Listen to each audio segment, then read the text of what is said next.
Welcome to Combat Sports Talk, a podcast dedicated to UFC and Bellator discussion, the MMA community, and combat sports in general. I'm your host, Ryan Smith, and joining me this week is the man with the keys to victory, Jon Keys. What's up, Jon Keys? Hey, what's going on, everybody? We got a lot to talk about tonight.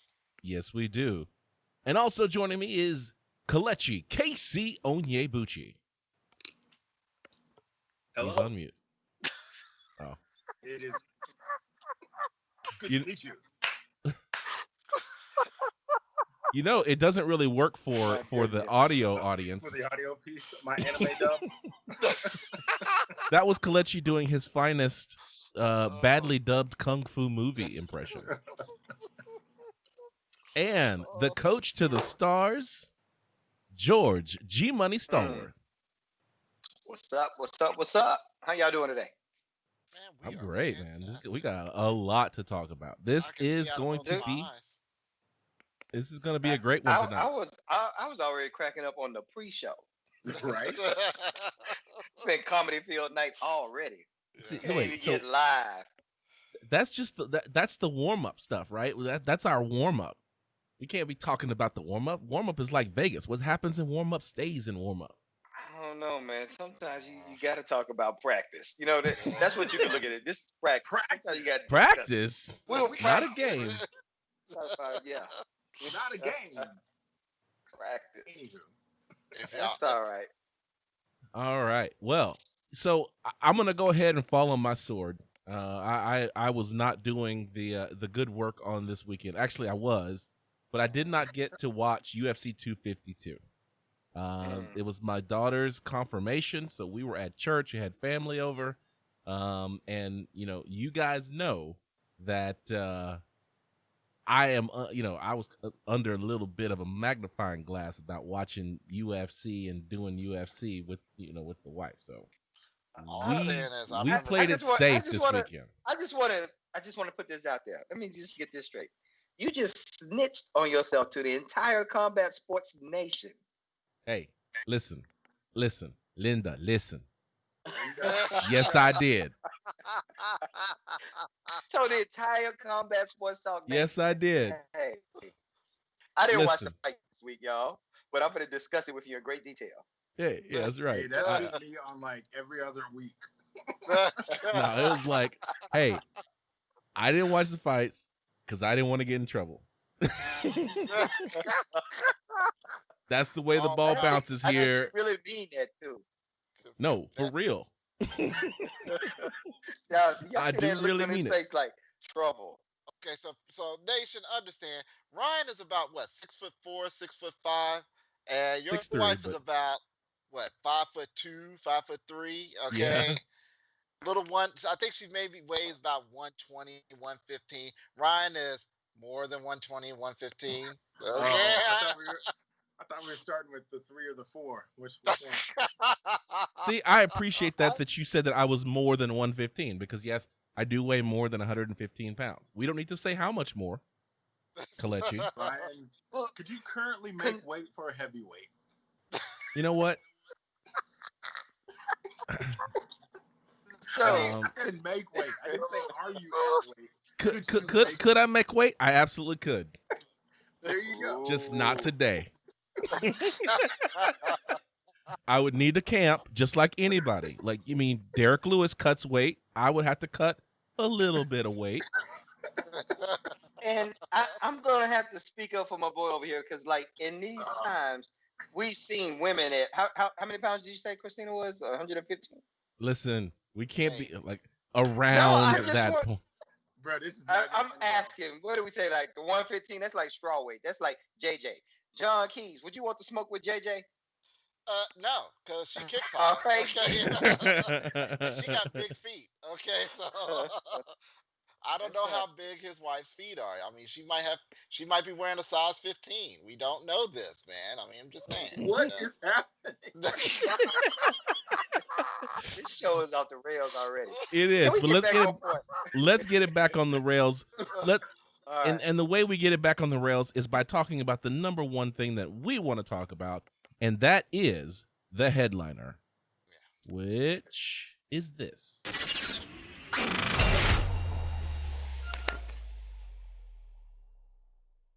All right, this is the headline. This is where we talk about the number one topic of the day, and that is Jon Jones vacates the light heavyweight title.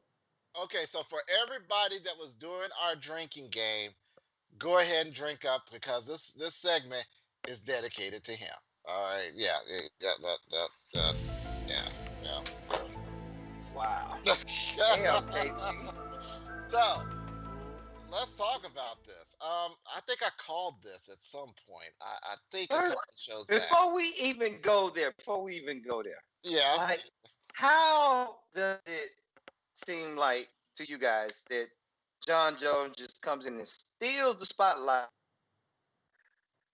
from retire? Have you given that any thought? DC retired on Saturday night, basically. And Monday morning, the headliner is Jon Jones vacates the belt. Don't get me wrong, that's a very big thing.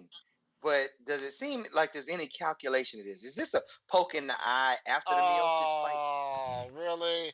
We're going with eye jammy gate. All right. Okay. Yeah. So. Oh, yeah. Why'd you got to go with poking the eye with Daniel Cormier? We know that's a Yeah, sore I know. subject right now. Yeah. I'm Very sorry. just being real. Was that too soon? Was that too soon? Too soon. Too soon. Too soon. Too All soon. right. All right. Okay. Y'all like how I so- set that up, though? Yeah, I like how you set that up. I like where your mind is at because guess what? Wait, where is he? Is he above me? Where is Below he? you. Is He's he- directly below you. I like how you think, sir, because that's exactly what happened. Not only did he dig on him on Monday morning, he digged on him on Saturday night. Kick my music up, sir. Oh, it's about to start. Okay. So, not only did after the fight did Jon Jones kind of steal the thunder there, okay, he also, in a very passive aggressive way, he sat there and said he could do it better than Daniel Cormier, and it was just like, dude, you are doing exactly what I knew you would do. He is going to, not only is he coming to heavyweight, he's going to come to heavyweight to do what Daniel Cormier couldn't do. And I guarantee, and that's not only take the belt from Stipe, but destroy Stipe where he stands and defend that belt. And then he's going to sit there and say, guess what? I've done both. I'm out. That's his There's plan. a lot of conjecture in there. 2 hours after he renounces his belt, he tweets out that good conversations with the UFC that he's going to start negotiating to go to heavyweight. Time to start gaining some weight. So yeah, he is going to heavyweight. This is it. Jon Jones is making the move. That's headline worthy. Yeah, and he knew exactly when to Should place. it steal DC's retirement, though? I mean, Who? I don't think one really was said, tied who? together. Repeat other that again, Ryan. Wait, what did Who? than- I ain't saying it again. I'm not saying it again. what'd you say? No, George was like, he announced his move to heavyweight, kind of stealing, the light from DC's retirement, and I said, who? Oh, wow. And I was like, repeat that again. Say that again. Wow. Yeah, this is all okay. So here's how it's gonna happen at this point. All right. Now that Jon Jones has set his sights up there, okay, Dana knows what he's going to do. Dana is somehow, some way, he's gonna try and convince DC to come back for Jon. Okay. The way you do that is by giving Jon a title shot. Jon Jones will get that title shot. Okay, Jon Jones will win that title shot. You must And not have Jon read the run Jones- sheet. Fight that I saw? Huh? You first, Ryan. No, I'm just saying, you must not have read the run sheet because What? they've already addressed what's going to happen with the heavyweight title contention picture. Like Sure. it's already been discussed. All right, I'm sorry. Please And you go ahead believe and that too, though. yeah, exactly. Yeah, exactly. Like that's like Dana is, man. Okay, Man, let's we see. go. Okay, so This first show of is going to be off the rails, but let's just go with it. Okay, So it's already off. the it's rails. I already know off the y'all- rails. Look, I apologize to y'all who are trying to follow along. Normally we have it in a linear thought process so that the show follows, but today we just talking about stuff. So let's just go with it. Much all right. like DC and Jon Jones' relationship, this is Oh total my chaos. gosh. Okay. If people are playing the drinking game at home, we gonna have people with alcohol poisoning the number of times you keep referencing Jon Jones and Daniel Cormier. Listen, All right. so Jon Jones is moving up to heavyweight. He talked about the fact that he wanted that title shot with Stipe Miocic, but Francis Ngannou has already said you got to wait your turn, and Dana White has already said you got to wait your turn. So there is not going to be a Jon Jones title shot because Francis Ngannou is going to get the title shot first. You can't even say that with a straight face, Ryan. Yes, I can. Because listen, the fight that people want to see is Francis Ngannou versus Jon Jones for the title. No, It was the That's fight the that fight. everybody wanted No, to see. that still Hands is the down, fight that like- everyone wants to see. I think the setup for that is really good, just given that with the fight that we saw, I will recap it in a little bit, but I didn't see anything impressive that I wanted to see DC back in the octagon again. So DC has already admitted that Jon Jones is a better fighter. That's an undisputable fact. Like, if DC himself has said that Jon Jones is better than me, then we should accept that. I didn't see a DC who could go through another training camp and show that he is top caliber, like #1 contender to even get that title shot. Second of all, Stipe being in the picture, Stipe has defeated almost everyone in heavyweight at this point. His legacy is solidified. Like, we're almost ready for a new champion at this point. Like, a more interesting fight with unknowns, because Stipe is a really good tactician. He'll pick you apart. We know that. But what we don't know is what Jon Jones brings to heavyweight and how good Francis is beyond just a one-punch power. That's a compelling story beyond anything else that could shape up in the heavyweight division. Like, I'm not buying tickets to see it. Like, I paid for the pay-per-view on this Cormier versus Stipe. I'm not paying for another Cormier pay-per-view if he comes back. Like, I'm just not. I'll watch the recap afterwards. And I think a lot of fans are kind of there with Cormier. He's a great commentator, but he's moved past his prime. I don't know if I can agree with that. I think because the way he fought Saturday, he did not fight. He did not play to his strengths. Okay, and I hate to be armchair quarterbacking at on a Monday night, but he should have wrestled. If I was Daniel Cormier with that much wrestling credentials I have, believe me, I'd have crossed that ring and went for a double leg takedown and proceeded to own Stipe on the ground and made it the worst night of his life. That's what I would have done. He didn't do that? We'll break that down in the fight. Yeah, let's break it down. Let's go. Okay. So then let's finish up the headliner then. So Jon Jones vacates the UFC title. He's negotiating for a move up to heavyweight. Of course, what I was going to talk about is the fact that it was really interesting because on August 14th, that's just 3 days ago, Dana White said there would be a light heavyweight title fight, and that if Jon Jones stayed at light heavyweight, he would have to fight Dominic Reyes again. And so that effectively Dana White was asking Jon Jones if he wanted some more of this old man, and he's like, no.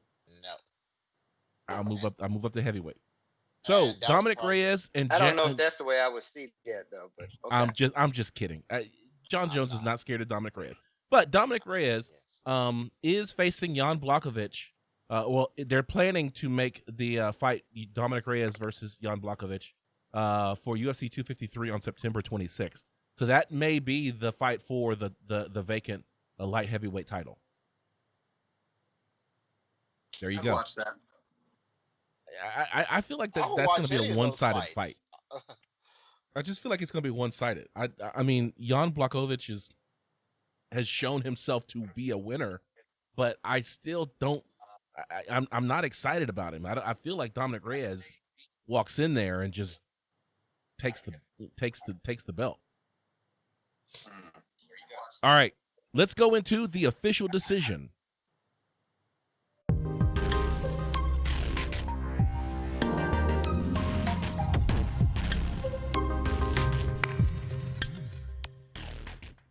All right, this is the official decision. This is where we look at the fights from Saturday night.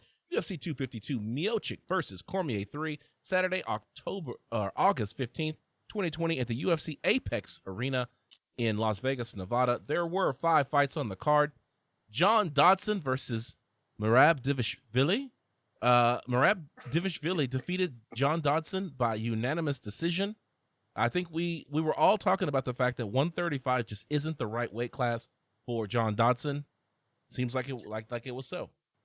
That fight really solidified it. Merab looked like a young Habib out there, just dominating with wrestling, and a gas tank that looked like he wanted 2 or 3 more fights to go the rest of the night. That dude is a problem. All right. Herbert Burns lost to Daniel Pineda via TKO in the second round. Pineda, sorry. George, you were telling me that you recently learned about Herbert Burns. Yes, I'm eating a whole lot of crow, man. A whole lot of crow. A girlfriend happened to be watching the fights that night, and I was in and out, I guess, cooking or doing whatever. And she proceeds to tell, play that crow. She proceeds to tell me that, hey, Herbert Burns was just on TV or whatever. And I'm like, there is no Herbert Burns. You mean Herb Dean, baby. And you're confusing them with Gilbert Burns because maybe there was a fight where Herb was referee. No, Herbert Burns, George Herbert Burns. And I just do not believe her whatsoever. The next day, I'm watching the recap of the fights with her sitting next to me, mind you. And lo and behold, do I find not only is there a Herbert Burns, he is a fighter. He is the brother of Gilbert Burns. And he's a jiu-jitsu black belt who happened to get crucifixed by another fighter, which I thought was strange. But okay, we'll discuss that later. But yeah, I'm eating a lot of crow tonight.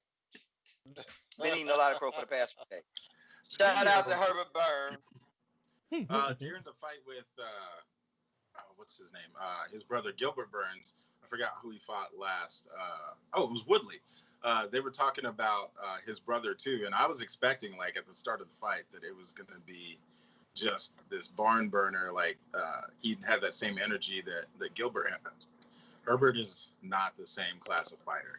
Well, that's something we should talk about. Is siblings in the UFC who aren't as good as the other sibling. So who's another? I've got a screwdriver here. I don't know why I'm talking. I'm talking with a screwdriver.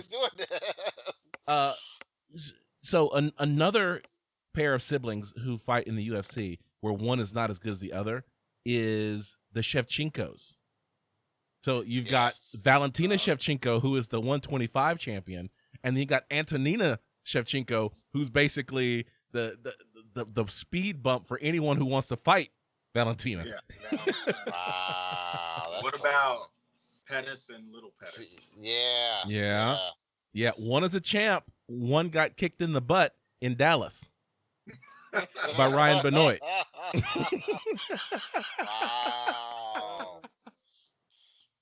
But it happens. You got the Diaz brothers, Ryan right? Do that. Yes, he did. Kelechi and I were in the audience when it happened. Yeah. You got the Diaz brothers? No, that we can't necessarily say that. Do you think that both are pretty decent? They're both are pretty decent. Both are pretty decent. One is a better striker, one's a better grappler. And both should never be in the octagon again. Wow. That's hurtful, but what about the Nogueiras? Oh yeah, definitely cute. Well, you think? Well, I thought they were both cute. No, dude, what? Dude, what? Look, Off the rails. It's off the rails. Like I don't know. That jump track. Nah, there's I don't know about that one. I mean, Big Nog. It was Big Nog that was the heavyweight champion. Did Little Nog get a championship? Wait, Big Nog was heavyweight champion? Was it in Pride or what? I think it was in Pride. Okay, I was gonna say not in UFC. No. It was never in UFC. Your favorite fighter, Frank Mir, broke his arm, Big Nog's arm. Yeah, I remember that. I see why he said yeah. He said yeah. He admitted that Frank Mir is his favorite fighter. No, I admitted that. You just want, hey man, all right. I'm coming for all your necks. I'm coming for all of them. All right. Whatever. Yeah. So anyway, looks like Herbert Burns is not as good as his brother. Junior Dos Santos. Got knocked out by Jairzinho Rosenstruck. Okay, It was we'll that use the word porn knocked stash out. he was pimping out. Yeah, I that was an coach was ugly trying to mustache. copy it. He needs to not do the mustache. Yeah, it wasn't a great look, Rise off but the it was a Evander good fight. Holyfield, man. Come on. I will say it was a good fight, though. I know there's question of whether JDS is done, but the reality is he put on a good show against a training partner who is on the rise and up and coming, and he just got caught. And with two guys throwing power shots like that, I don't think it diminishes from JDS's presence in the octagon. I think he showed that he's still game at whatever age and he can press the fight. To me, it was a much more interesting fight than we've seen from heavyweight for some of the other fighters. So I don't think JDS is done based on that performance. I think it was just a roadblock. I mean, he's at that level where his losses aren't against like mediocre fighters. He's fighting the cream of the crop, and he's getting beat by the very best. Yeah. So I mean, is that a sign that he should retire? No, it's just a sign he needs to go back to the drawing board and evolve. Yeah, there you go. Well, in the shocker of the night, Marlon Vera defeated Sean O'Malley via TKO in round 1. He won. Yeah. It was ruled a TKO. I don't know about. Well, yeah, it was technically a TKO because there was blows thrown afterward. Okay, after Sean O'Malley injured himself in the middle of the fight. It looked like a roll ankle, but it's something much more. He said later that this is a recurring injury. So he was winning that fight until he wasn't, basically. And when Marlon Vera got on top of him and started dropping him, yeah, it was not a good look. It was not a good place for So they took him out on a stretcher because he could not walk. So yeah, it was more than there's likely. several theories about what happened. The first one was that he checked the kick and probably got nerve damage from being hit. The second one was that when he kicked, that he actually maybe turned over a little too far and hit that nerve and got dead leg. And so that's what we saw him like trip and slip when he tried to push off of that foot. And then later again, the foot was still dead or whatever. And we've seen this before. I think Michael Chandler, it's happened to him like twice in a fight. Henry Cejudo, it happened to him once in a fight. There's been like one or two other fighters that this happened to. And we're hoping that's what it is because apparently they went and got it checked out and they hadn't found anything wrong, but they're still waiting for the swelling to go down so they can do an MRI is the last thing I heard on it. So, George, have you ever experienced it? No, but it's becoming more and more common because of the calf kick, from what I understand. A lot of guys are really not just attacking the quad or the upper portion of the leg. They're going after the lower portion of the calf. And apparently there's a nerve in there that if you hit it just right, it deadens your leg. Huh. Been there. Got that from a calf slicer, and that is not fun. Like, ugh. And it fools you like it's such an injury that's going to need, some doctor's attention or a surgery or something. But then like 2 or 3 days later, it's like, pop, nothing never happened. It's like the nerve just kicks back on. So it's something that you should fight through then? Nah, not the way. I don't think you can. He had the leg is dead. Essentially, it's sleep. There's nothing you can do with it. It has no feeling, no nothing at that point. Wow. Okay. And we don't even know for sure that this is what happened with Sean. You get what I'm saying? So yeah, we're still I think waiting Sean's for the fighting official. style is really going to lead to, if this is a recurring injury, it's going to be something that pops up a lot for him. Just that quick in and outs and the consistent feints. It's the fact that he plants his foot when he does his feints that I just think that like I get what he's trying to do to throw people off on his attack angles, and it's very McGregor-esque, but it's a lot of unnecessary movement. And if he's prone to that, whatever injury is happening with his ankle, he's going to have to find a new way to attack and maybe settle in more like McGregor does, where it's more smooth movements versus like this herky-jerky, just trying to catch you off balance when he strikes. So I think he's got a lot of room to grow in that, and that's coming from a guy who doesn't like Sean, but I feel like his fight style can continue to improve, and what's worked for him in the past is just, it's dangerous for him to continue down that path. And I think he's young enough and smart enough that he'll be able to adapt.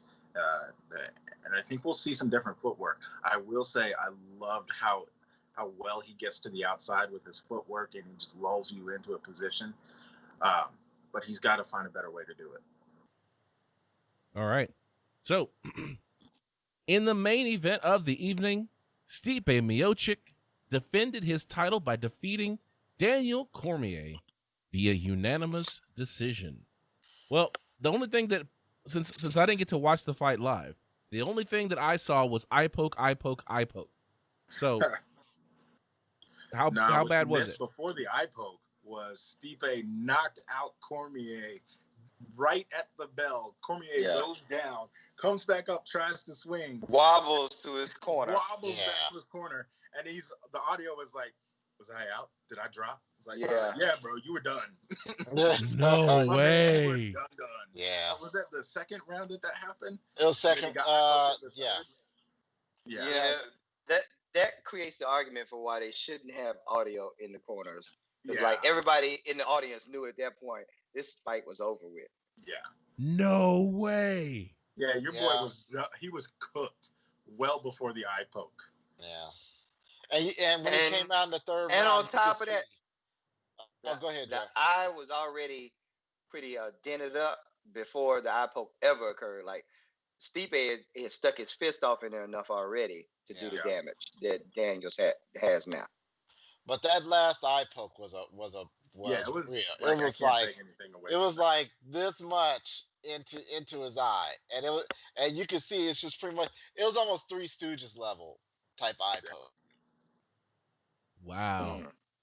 Wow. So this fight, a few more seconds, the fight would have ended in the second round with a knockout. It wasn't gonna be long. Yeah. Just take your middle finger, just running against the wall, and that's just looks like the exact motion that it took, and it was just brutal at that point. And it pretty much, I could see in the third round that Daniel was taking the round off, and he was willing to give that to him. But after that eye poke, it was pretty much, it was all shut down at that point, because he was you could definitely say it changed everything about his fighting. There's a population out there that's saying that Daniel won 2 rounds. How? Well, actually, no. I'm still not quite. I like which other. What was the second round that he won? I'll give him the first one. I'll just say, okay, we'll give him the first one. I gave him the first one. I don't think he won it, but I'll give it to him. What was the other round that other people say he won? I didn't get that. I mean, he might give him a couple of. He might have stolen a round with a late round flurry against, I forget what was it, but it wasn't, to me, not enough to steal the whole round. Like he got dominated. He never figured out how to deal with the double underhooks. Like I think he was 100% accurate when he said, like, in the first fight, Stipe didn't do that. They were caught in the over under, and Cormier was able to escape. It looked like Cormier did not one time in practice work on the double underhooks and how to escape. So he wasn't expecting. You know what that also says, though? For someone like DC who analyzes and breaks down fights on a consistent basis, it would say that he has a hard time making adjustments in real time. Oh, okay. For sure. Yeah, that's true. I agree with that. And there's something else that a lot of people are not really speaking on. I'm just like, why? Don't y'all see this? Is that Stipe was taking moves from Jon Jones in a sense. He took the spinning elbow from the break from Jon Jones. He took the high kick that knocked Daniel Cormier out in their second encounter between Jon Jones. Well, the third. I'm sorry, the third. The same high kick that Jon Jones talked about. Stipe actually was it two? Was it two? Was it two? Two. I'm sorry. Yeah. Thank you for pointing that out, sir. Thank you. I'm sorry. I said three, two. But thing being though, he hit him with that same high kick, doing the exact same movement that everybody predicted. Daniel Cormier never corrected himself from that kick. But So can we? I mean, I he didn't doesn't watch. make adjustments well. But why would he? Why would he make an adjustment? And I know I didn't watch the Because fights, he's but lost the last fight. but he was winning that fight. He was winning that fight till the end of the fight where he caught those shots to the ribs. He was winning that fight. Oh, we didn't even discuss that. What about the body shots, John? Did you see those? I did see the body shots. He did not. Did you see those? Yeah, he was still having struggles with them. I forgot. Ryan didn't watch the fight. I didn't watch the fight, so I don't know. So sorry. To me, he was still struggling against those body shots. Believe it or not, he never adjusted. And then, speaking of adjustments, Stipe adjusted his body shot too. Stipe started out in the first fight throwing the hook to the body. He switched it up in the second and started jabbing the body, left jab to the body, just popping it. It was, dude. Stipe lit him up the entire night and put on a great performance. And I don't know why the UFC is hating on this man the way they do. Because he is not he. How can I say it? I don't want to say he's not marketable. He's very marketable. He's very marketable. Pretty boy on. I mean, when he showed up, he was shredded. He looked good. He went in there and put on a performance, man. There's nothing anybody can say to hate on Stipe that night. He walked in at 230 pounds, and he looked like he probably could have been 220. Yeah, I mean, he literally, his whole body. I mean, compared to the last time he fought, he looked like melted ice cream compared to what he looked like when he walked in that ring Saturday night. Because he was a lot more chunkier in the last fight than this fight. This fight, he was shredded. His body was there. Did y'all see his walkout?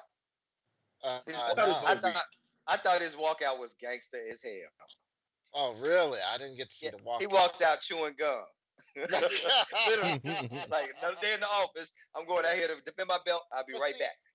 But I think that was indicative of the entire start to finish of what that looked like. It was a bit of a laissez-faire clinic, right? So it was, I'm going to go in here. There were shots he did not take. He could have easily ended the fight in the second and third a couple of times. Like you talk about the shots to the body where Cormier is like leaning too hard into it. And the head kick was there all day. Like I was surprised that didn't happen, but the head kick was there all day. He did it, and he blocked, and Cormier blocked it, but it was not an effective block. And I'm just like, wow, you really? I mean, as a fighter, I would think that every time that you lose, you would create a defense against that of how you lost. But I mean, I still think that there was somewhat of a start to finish theme with the way that Stipe came into the octagon just relaxed. He's like, I came in here with a game plan. He never looked stressed about any part of it. He held his own. There was a lot of that, to me, a lot of that Usman energy of I can control this fight, and that's all I have to do to win, to retain this championship. So he did what he had to do. No excitement at the end because he knew that this was just clinical to him. Like he came in unbothered and he left unbothered. But see, is that the reason? Took shots well too. Yes, he hit him with a couple of good shots. Didn't bother him at all. And maybe, just maybe, that's the reason why Dana doesn't like him, because he doesn't have that energy that other fighters do come in with. That's excited. That's pumped up to 11. Stipe comes in there flatlined. And it's not like a flat line like he's boring. It's a flat line like, watch me explode on him right quick. And he'll go in there, do the shabibity paps.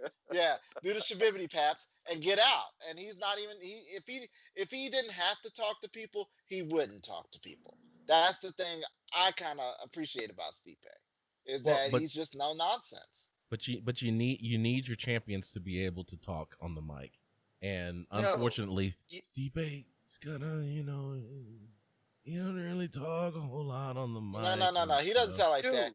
He You don't sounds need like Stipe to talk. Chuck Liddell. Stipe Let's put it is out there. interesting enough on his own. This man still maintains a career as a paramedic / firefighter. Yes. He's got all the things. He's just terrible on the mic. I mean, Dude, he's terrible on the mic. To hell with the mic. He doesn't need it. Just own it. You do. You know, hey, you yeah, need it. This is my voice. This is how I talk. You're not gonna understand me, but you know what? I'm the heavyweight. I'm the greatest fighter on the planet. I agree. Like, what's the point of having a UFC marketing group if they can't figure out how to market people who are good fighters? Especially when you have a lifestyle like you do. Okay, if you're a first responder, you telling me you can't market that?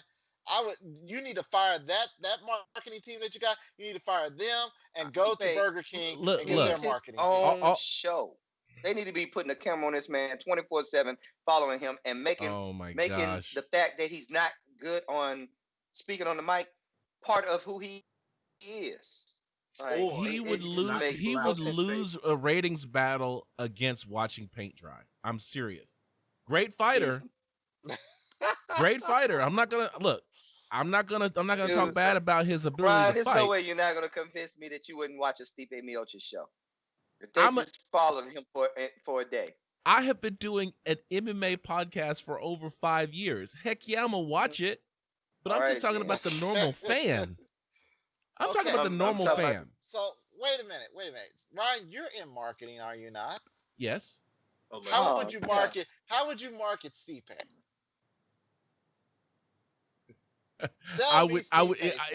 Okay, so to be honest, it would be sell me this comb, sir. Sell me this comb. I would begrudgingly do it, but you're right that you would have to really amp up all of his service as a firefighter and an EMT to show that he is kind of that all-American family man who happens to also be this world beater when it comes to being in the heavyweight champion of the world in the UFC. Like, you have to be able to show all of that behind-the-scenes stuff. I would not have him talk, or I'd have him talk with captions under the bottom because he's so bad on the mic. I would have other people talk for him. Like, I would actually have his coaches and other people. It would be him. He'd be just nodding. Yeah. That's not the only time. They do that for other fighters. So it sounds ridiculous, but they actually do that in the UFC films. So it's not unheard of. So you said you would be the guy like, hey, Stipe, how did you feel about this training camp? And he'd look at the other guy like, and he'll turn, and the guy turned to the camera and be like, he said it was great. And that'd be it, you know. No, I would. To be honest, I would show lots of footage of Stipe Miocic training. I would show lots of footage of him at home, and then voice over his coach. Yeah, so Stipe really felt great about the last fight. I'd have someone else doing the talking, and then you would have like Stipe saying just a few things, and then that's it. Like everything from a voice track would be someone else. Do y'all remember the movie Harlem Nights? All right, I'm ready for this one. I'm telling my age. Here. Do y'all remember the movie Harlem Nights? Yeah. Eddie Murphy, Richard Pryor. Yes. And so they had a character in it who was playing the heavyweight champion of the world, and the heavyweight champion of the world could not speak. Oh yeah, stuttered. Right. Jack Johnson. Yeah. Jack Johnson. That'd be great. Could not get out a sentence to save his life. But he was not out. He was, yes. I'm telling you, the UFC is missing a golden nugget.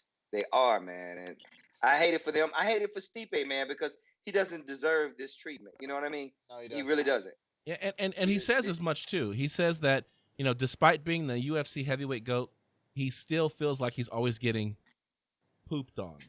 And I mean, he's right. And now that it looks like he's going to be facing Francis Ngannou, a person that he has already beaten. Francis Ngannou is the betting favorite over Stipe Miocic coming into that as well. The minus 225. But they did that to Max Holloway, though. The first couple of times they did that to Max Holloway, that they made him the underdog, and Max like, that's fine. You're just gonna make me and my homeboys rich. And that's exactly the mentality that Stipe needs to go in there with. You know what? He knows his fans. He knows the people that like him, and they know the reason why. But Okay. it's demoralizing when you've done the work, and this is time and time again. I think this is why you get such a low energy Stipe at the end, because greatest of all time, but you treat me as if it's my first contract signing. But see, that's the thing. You got to take that energy and turn it into, instead of saying you treat me bad, you turn it into make sure you get my name right on the internet and watch this and go out there and destroy whoever But that walks is in not that ring. him. That is not Stipe. He is not going to talk smack like that. He's going to No, be like, he's not going to talk smack. That's exactly what that equates to. The him, that's exactly what it needs to equate.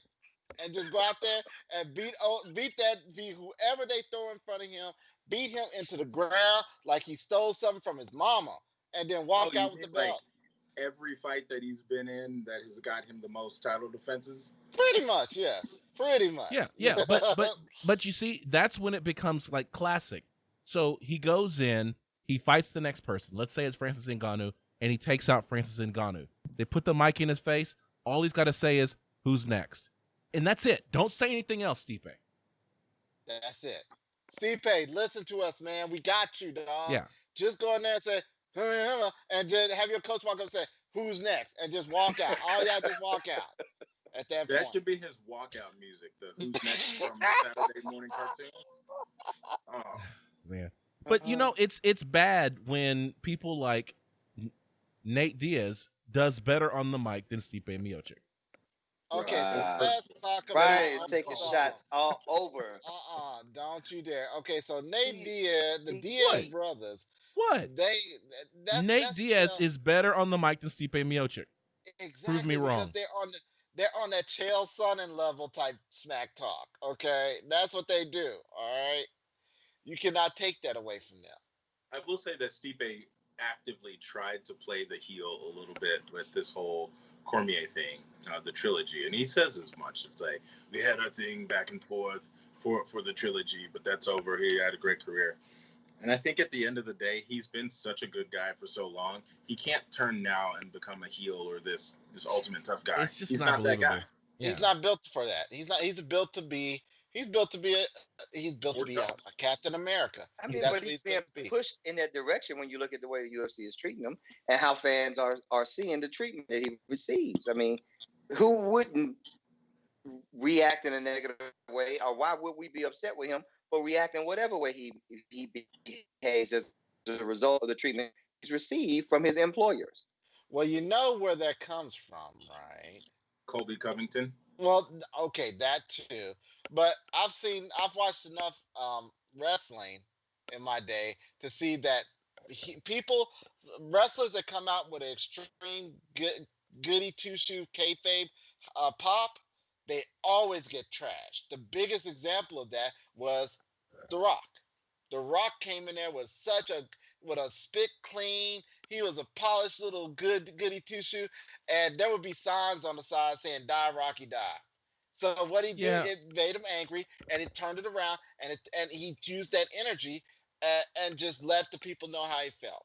Okay, and not to go too deep into the professional wrestling angle here, because that was all the whole Attitude Era with Stone Cold and all those guys. But the one that made me think about is the Honky Tonk Man. Works out there. What? Remember the Honky Tonk Man? The Honky Tonk Man came out. He was a baby face. He was a good guy, and people booed him and booed him and booed him, and he turned heel. I don't know about that, bro. I'm willing to place a bet on that one, homeboy. He came out as a baby face. Nobody liked him, and then he turned heel and started hitting people with the guitar. So it is now that part we both remembered that part, but go ahead, I've got please. Friends who are professional wrestlers still. So my goal is now to ask them, how does that turn happen? Is it led by the athlete or led by the organization? Because I think there's a big difference in that. I think it's it has to be led by the organization, but I think it's more the people. I think it's because of the people, because this fighter is not getting the it's not getting the crowd reaction that they had hoped, because everything's scripted, right? So they scripted him to be a babyface, and if the crowd isn't buying it, then they're like, well, sorry, we're gonna have to turn you heel just so that we can get a better reaction. They want to hate you anyway, so let's just have them hate you. So maybe the UFC needs to take some interns from WWE and have them teach fighters how to turn heel. I think they just need to let Stipe learn from Chael Sonnen on how to speak into the mic. Okay, not with the same attitude, but just to learn how to speak make properly. people what they aren't, though. No. I'm not saying have him tell jokes or anything, but just to learn how to speak into the mic and just learn how to address the crowd. Are we getting ahead of ourselves? Yes. Is there a chance that Stipe is just over all of this drama? He's the greatest of all time for heavyweight. There's not much more he can do. He's not a big money draw, so these fights are just incremental income. So is it possible that we are just at an era where Stipe is ready to step away? He's not going to step away. He's not going to step away. He's got one more. There's a couple of super challenges going on in the heavyweight division right now. One in the form of Francis Ngannou. Okay. One in the form ultimately of Jon Jones. So back to that, I'd like to go in on that part, because I think y'all had the path to the title fight for Jon Jones backwards. Y'all said, hey, Francis versus Stipe, Francis wins, Francis and Jon Jones. I think it's just the opposite way, or the path is reversed. Jon comes in and steals that fight from Francis, fights Stipe. Jon has the belt and then fights Francis. I mean, it's a compelling idea. I just don't think it's going to happen. I think they that can't do Francis like that. They can't do Francis. I wouldn't. Jon Jones just vacated his belt and is going to all heavyweight. the win. He's going to fight for a heavyweight championship belt, baby boy. I mean, think about it. He made that announcement and stole the thunder from the heavyweight division. Heavyweight division had a lot to celebrate on Saturday. He put out a tweet and told him he was on his way. He said, heavyweight championships, I'll be seeing you soon. Exactly. Blew Joe Rogan's mind right there on screen. He did not see that coming. Okay. It actually shut him up. Neither did Cormier. Oh, too soon, man. Too soon. So all I gotta say about this whole thing about Jon Jones stealing the heavyweight title shot. Don't believe the hype. Don't believe the hype. I was wondering what music you were queuing up in the background. Make sure you had that crow ready when Jon Jones is fighting for the heavyweight championship title. we got lots of crow to be eaten for sure. But let me just say this, for Francis Ngannou in that title shot, you deserve it. I know. I got the soundboard up, man. We're full fidelity today. Ryan all right. is feeling himself. So let's close the book on this one and put this one on the shelf, because this card is history, and go right into some of the headlines that are happening outside of UFC 252, and this is Finding the Angles.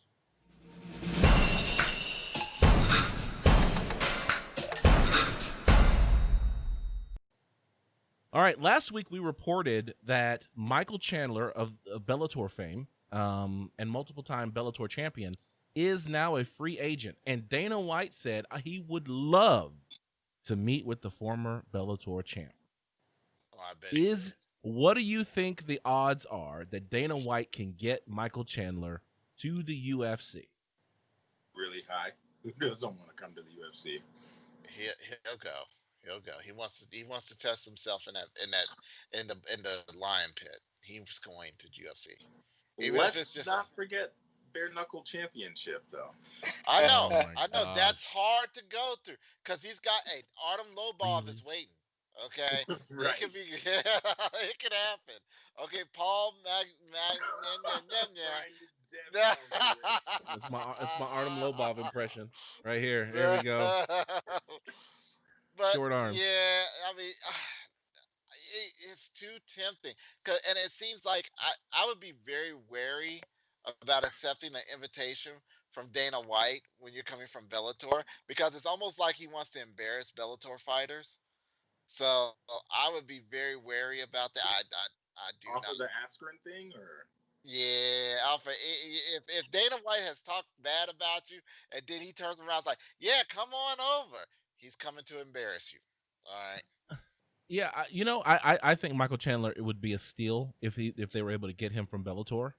He is a great fighter, and the way that he put Benson Henderson down in the first round of his last fight, like Benson Henderson used to be kind of the cream of the crop of the UFC. I mean, smooth fighting with a toothpick hidden in his mouth. That was what we used to talk about. And now Benson Henderson can barely last a round with Michael Chandler. Michael Chandler comes to the UFC. He could be a force. Remember, a lot of those Strikeforce fighters didn't get a lot of respect until they crossed over into the UFC, and then the Robbie Lawlers popped up, and even Tim Kennedy for a while was one of those guys that was putting it on these UFC fighters. So Michael Chandler could be a disruptive force, and the number one person he said he would like to fight, Justin Gaethje. slugfest. Oh yeah, bloodbath. Because they've got mutual opponents in Eddie Alvarez, right? Do they? Is that the Yes. 6 degrees of Kevin Bacon that they have between each other? Yes. And so Eddie Alvarez beat Justin Gaethje, but Michael Chandler beat Eddie Alvarez.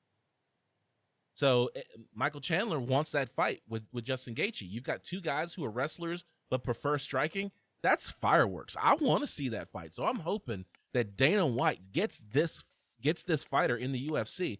If they take it from Bellator, man. I want to see this. I want to see what he can do, because that's welterweight, right? I mean, that's a lightweight. That's 155. So you could see Michael Chandler potentially fighting Tony Ferguson. You could see him fighting probably not Conor McGregor, but you could see him fighting some of these other guys.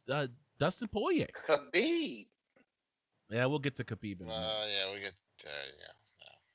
Yeah. Khabib is conspicuous Let's just by talk his about absence. it. Let's talk about the elephant in the room, shall we?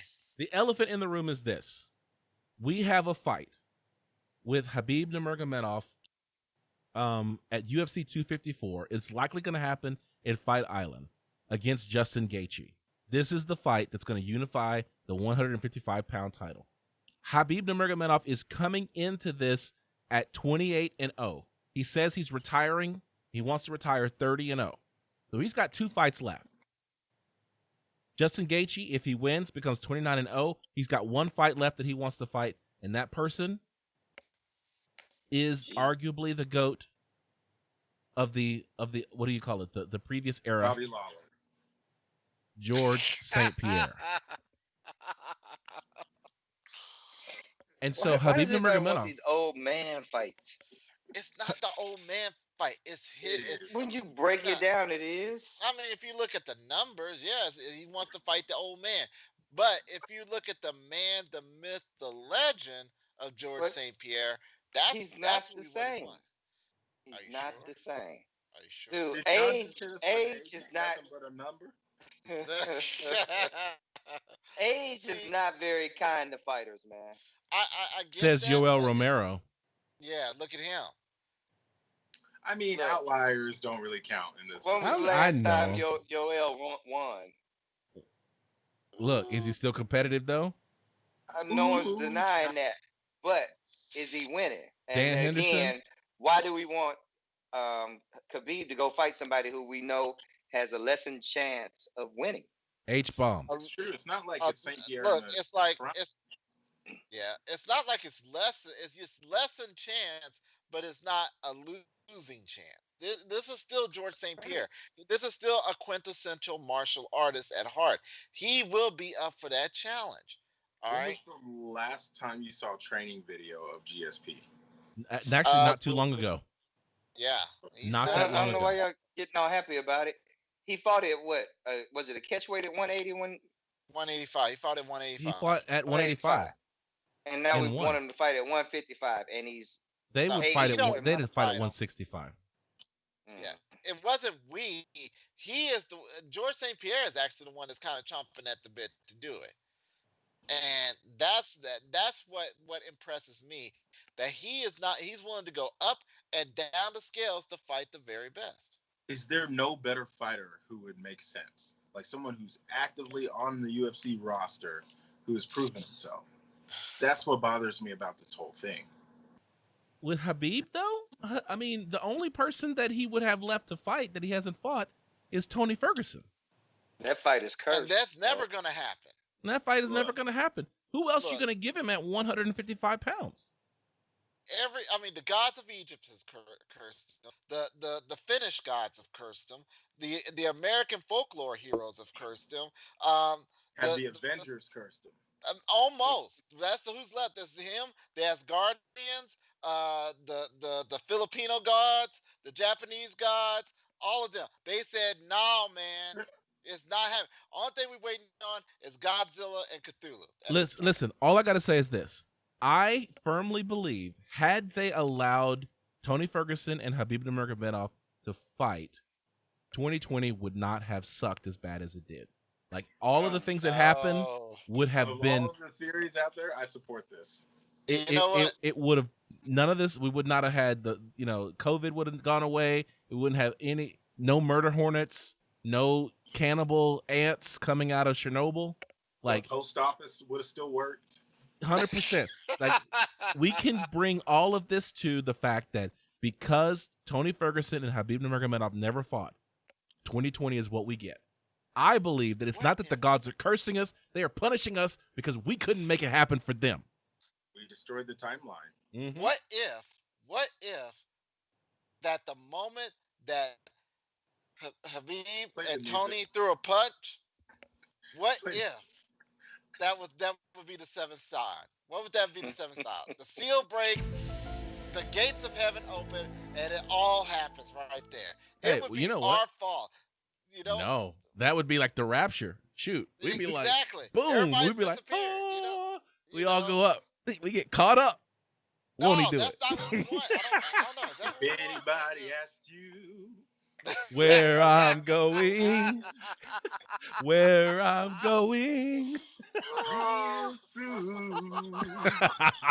I'm going up Yonder, Going up in yonder. going up yonder. Yeah, this is trash. Be right now. with my. Oh my goodness. I tell That's you, what y'all you off the rails tonight, man. Y'all We off the drink rails. every other week, and we were more calm than what we are tonight. So Nope. okay. Oh, wait a minute. Hold on. That's vodka in his jug. That ain't water. Nah. That's that hooch.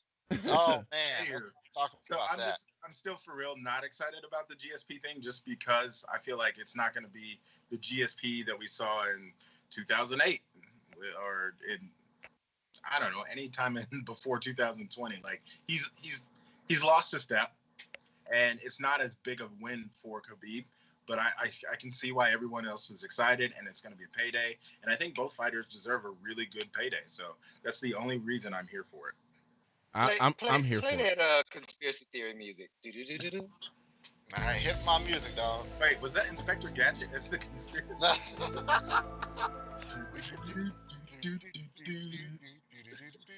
All right, so Paulo Costa and Israel Adesanya, UFC 253 has been moved to September 26th. Okay. So they are going to be fighting in Fight Island in Abu Dhabi. Of course, Oh. they were originally planned to fight in the Apex Arena, but neither one of these guys are American. So how are you going to get into the country? Do Exactly. you even want to Don't come like into the this Apex country? Arena fights. Why Like, I not, know man? there's not much of a difference, but There is Oh, a huge that's difference. There's a huge difference. There's a huge I just difference. don't like it. That ring is small. It's a tiny ring. Like The maybe 25-footer or whatever, yeah. Yeah, man, that's maybe what I be Israel Adesanya's like, I'm not gonna face now a dude walking around at 220 pounds who fights at 185. Walks around at 230. Well, I don't there's understand how you picture cut of him. that much. Like, you have to lose muscle to get that low, don't you? You've seen him fight. Dude is ripped. Dude is like muscle. He's got muscles in his neck, man. His neck has ab muscles right there, where his yeah, His that neck has ab vein, muscles. that vein. All right, that vein right there, where you hit something really taut and it hits it right there. That's where he's carotid. got ab in it. Okay. His carotid has abs muscles. There you go. His carotids have abs on it. Okay. I mean, this dude is ripped. And he's 220 now, and he's gonna go down to 185. He's not that dude. He's not that dude I want to see. Yeah, sorry. not in the Apex arena where it's a small. Israel Adesanya needs the room. He's gonna have to move. That's for me. It's gonna be an interesting fight. I think Dana White has it right that Paulo's pace is going to force Izzy to strike, but I personally think that it comes down to who lands the first combo. Like, if Izzy feels that pain, Acosta up first, then he's got to be on his bike. But if Acosta throws first and Izzy counters and hits him with just a 3-punch combo, I think that's going to slow Costa down a lot, because Israel doesn't hit you with power, but as he's always said, he's a precision fighter. And I think all three of those are going to land right on the button and really make Costa think about what's happening. They say this could be the fight of the year. Okay. They also said Yoel Romero versus Israel Adesanya was going to be the fight of the year too. Well, it was at that time. It was the fight of the year because it was the only fight that actually had. It's the only fight they scheduled. All the rest got canceled. Speaking of fights, Anthony Smith is back. Looks like he found all his teeth and was able to put them back in his mouth. He's going to be fighting Alexander Rakic at UFC Vegas 8. But even though they're headlining, it's only a 3-round fight. Ryan is just going in on people tonight. Like, really, Mr. Smith can't get no respite from you, man. You had to talk about it, finding his teeth. The man got robbed in his home. He defended himself. Get his teeth knocked out on national TV. Ryan just going in. Yes, come on, man. And then you try to send him after one of our own. What's up with that, man? Hey, you don't get me beat up. You know that, like, it is possible for me to see him at King Supers. Like, okay, all right. Okay. KC, he was about to attribute all that to you. Well, KC told me to say it. It's here in the run sheet. Why would I talk about my cousin that way? That's my cousin. We both Smiths.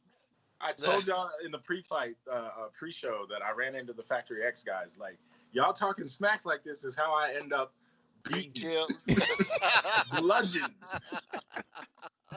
Like, that'd be funny though. You see Kelechi and he's sitting there holding things in his face, be like, a steak man, on my eye. y'all can't be talking about Factory X anymore, please.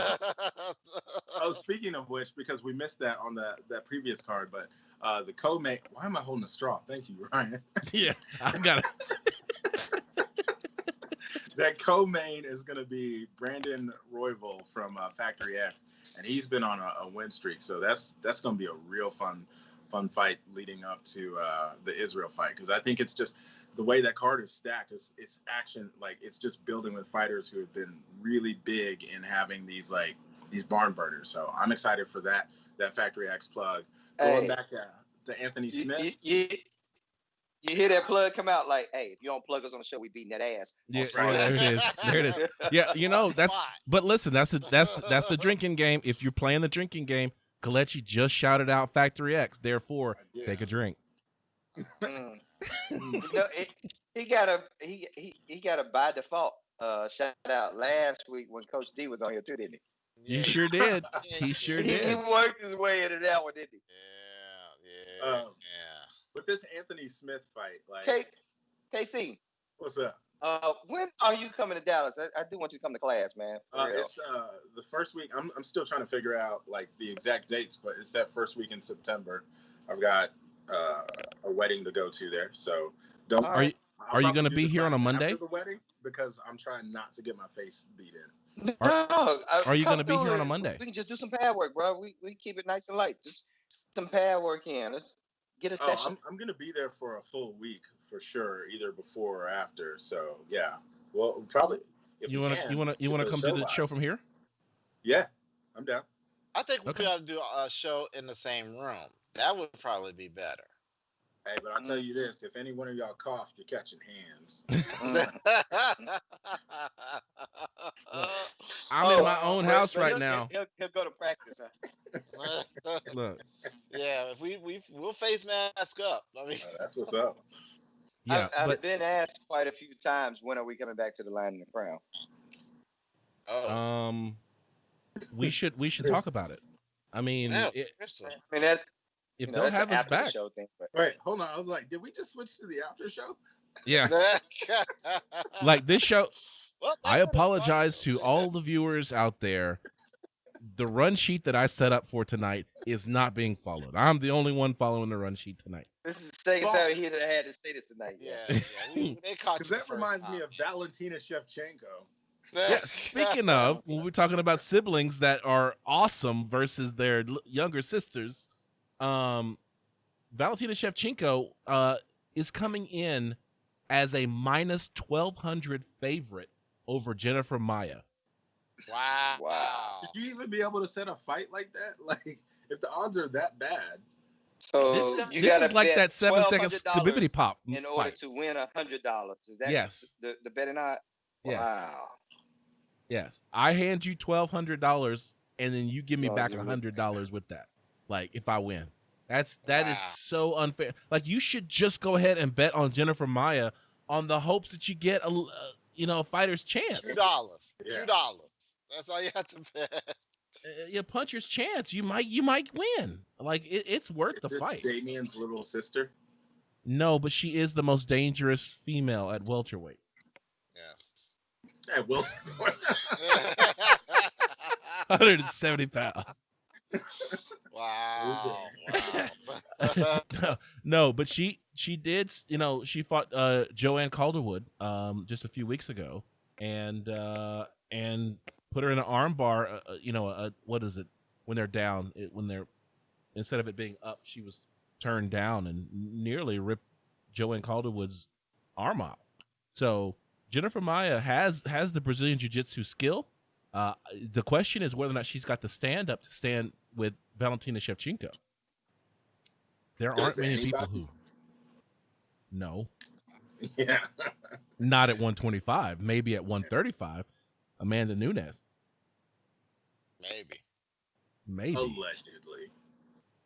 And then finally, boxing referee inexplicably blows call on what was an obvious knockout. Did you guys see this? There was Matchroom Boxing on DAZN in Oklahoma. Basically, it was Israel Madrimov versus Eryk Walker. Now, this guy, Israel, basically has a knockout in every one of his fights. And so he's like perfect. He's fighting this guy, Eryk Walker, who's got way more experience. It's a close fight. Madrimov lands, I think it's a left hook or something like that, catches Walker right on the jaw. Dude falls falls and skids along the ground, and the referee does not call it a knockout. The guy is laying on the ground, rolling around, clearly out, and the referee does not call it a knockdown. So if you hit the link in the run sheet, you can see it. I've got it queued up right when it happens. All right, I'm gonna watch this. I need to see. And so, I didn't even look at it. Okay. So what you'll see is that it's clearly a clean shot. Dude is out and is just rolling around on the ground, and the ref's like, "No, that was your shoulder." What? Yeah. So it didn't get called. Wait. Let me go back again. Let me go back again. Madrimov did win the fight, but he should have won by knockout and would have kept his streak of consecutive knockouts going, because he clearly caught this dude. Oh my goodness! And there you go. That's it. No, that's not it, Ryan. You left something off the run sheet. It was back to that Paula Acosta. John, you remember something?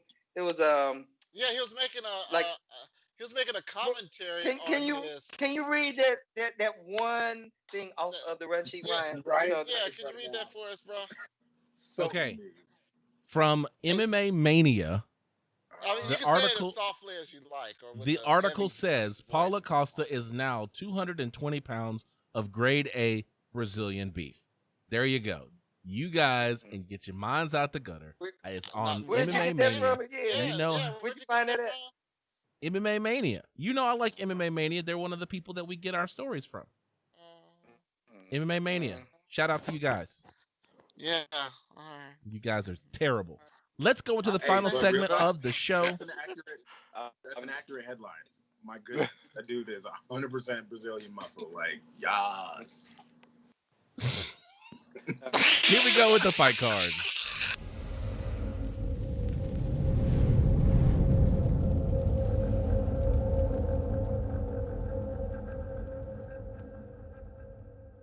That's a beautiful man. What are you talking about? So I'm trying to change segments. Hold You're up, coming out of hold the up. so Casey, just so you Casey, guys know. I just want you to acknowledge the fact that somebody put on the run sheet 220 pounds of grade A Brazilian beef. It's the article headline. It's the article headline. Oh my God. I mean, Who wrote that headline? Somebody? yeah. Key West? Oh, Yeah. brother. Who wrote the headline? Oh my Where gosh. art thou? Okay, listen. We're not gonna worry about who wrote the headline. Okay? The curiosity just killed the cat now. But go ahead. We Go ain't worrying ahead. about who wrote the headline. No. All right. Are we all So just collectively we're looking on it to the up? fight card, man, right? Yeah, got we're ESPN on to the fight UFC card. on ESPN 15. Yes, Munoz versus Edgar is the fight card, right? Yes, that's correct. It's August 22nd. That's this Saturday at the UFC Apex Arena in Las Vegas, Nevada. We've got 5 fights on the card. Daniel Rodriguez versus Takashi Sato, not 6'9". I was like, wait, I was what? going to say somebody about to get How dealt was with. that? Somebody's gonna get ratted on. Maria Agapova versus Shanna Dobson. You know, Shanna's originally from Texas. All All right. right. Marcin. Coach D used to be her coach. He mentioned that. That's right. Yep. Everyone in the house. We got Marcin Prachnio versus Mike Rodriguez. In the co-main event, Ovent St. Preux is facing Alonzo Minifield. Another Ovent Texas St. Preux kid, is at. I thought he was moving up to heavyweight. Did we I all thought he watch went the up to same heavyweight, performance? and then He he's got like, sent back down. Real yeah, quick. like I'm good, bruh, and went back down. And in the main You event, know, Alonzo is here out of Dallas as well. He's a Fortis guy. oh wow, Really? My money is on Alonzo right from the gate. Did you see the way that Owens ran away from punches? I mean, he was fighting over him, wasn't he? he was fighting big Ben what's his Yeah. name? Ben Rothwell. Rothwell. Yeah. Rothwell. Rothwell. Yeah. Yeah. Rothwell. Rothwell. Like Rockwell, but Rothwell. Yeah. And in the main event, Pedro Munoz versus Frankie Edgar. Munoz. There you go. You like that? Munoz. There you go. Even though it's not spelled Munoz, but okay. The H is silent. That'll be Munoz. I'm just saying. Anywho, Y'all help Ryan out with his pronunciation. Pronunciation. combat I like. to Let's hear help him say John the out second with his again, pronunciation of Mariah pronunciation. Agapova. All right. Co-main event. Let's make our pick. Are we all on Alonzo Minifield, or is anybody like I'm honor bound. I have to pick Ovin St. Preux every single time. So Yeah. all right, shout out to the Qs. Ovin St. Preux. Come on, man. oh God, your boy is he did fall this time.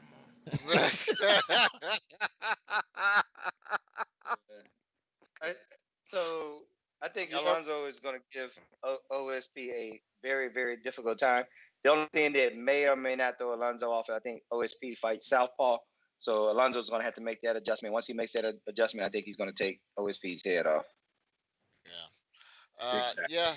So yeah, shout out to Minifield. We're rooting for you here. All right. And in the main event, Frankie Edgar versus Pedro. John Keys. Oh man. And this is Frankie at 135 too. Yeah, this is a faster Frankie. Or not. Or not. I know he's getting a little long in the tooth. I'm with you there in fight age. I'm still gonna go with Frankie Edgar. All right. He beat my boy BJ Penn. I've been salty about it ever since. All right. So there. All right. George, G Money. I'm going with Munoz. Rolling with the Munoz, man. Kelechi. I have to pick Munoz because H is not doing well for fighters right now. All right. I'm going with Frankie Edgar because I can pronounce his name. Yeah. All right. Follow us on social media on Instagram. I'm at Combat Sports Talk. John.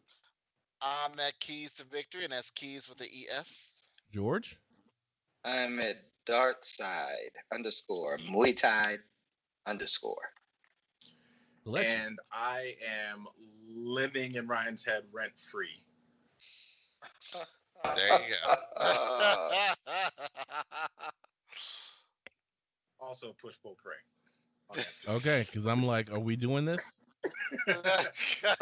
You can find us on our website at www.combatsportstalk.com. You can get a Combat Sports Talk shirt. Amazon reactivated our stores. You can now get a shirt. Yay. Maybe George, you could get a shirt for the lady since she knows more about I'm UFC gonna have than to, you. because she outshined me. Do I we tell you, they want to do the show. They are itching at the bit to be on the show and or run a show of their own. The ladies of Combat Sports Talk. All right. Well, we may have to make that happen. Look up here. You can follow us on all of your social media platforms. We are on every platform that you want to find us on. We're like Visa. It was American Express. Visa. We're everywhere you want to be. Shout out to MMA Junkie, MMA Fighting, MMA Mania. Please don't write such suspect headlines, MMA Mania. Bloody Elbow and the Intelligent Defense Discussion Group, where a lot of these discussions happen. And all the other sites that provide the stories that we use on our show. On behalf of John Keys, George G Money Stallworth, Kelechi Onyebuchi, I'm Ryan Smith, reminding you to keep your hands up, your chin tucked, and throw bombs. We'll catch you next time.